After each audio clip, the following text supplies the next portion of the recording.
Ellie! Ellie! Ellie, I'm sorry. Anong karapatan mong pagharapin kami ng babaeng yon? Akala ko makakatulong sa'yo. Sa'kin? Narinig ko kayo ng tatay mo.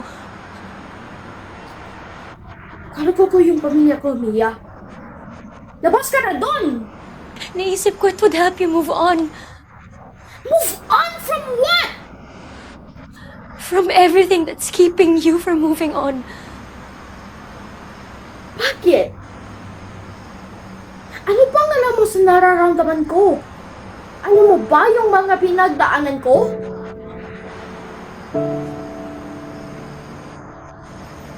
Hindi! So stop acting like you know my pain. Stop acting like you own it.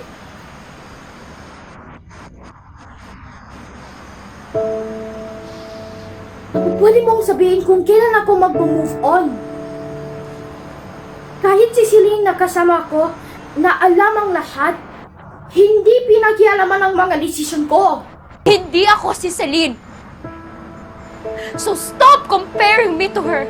Tama. Hindi ikaw si Celine. And you will never be Celine. Celine is dead. Hindi na siya babalik, Ellie. Pero hanggang ngayon, umaarte ka pa rin na parang nandito siya. Nandito siya! Dahil nandito siya! Kung nandyan siya, nasan ako? Anong lugar naming mga gustong magmahal sa'yo?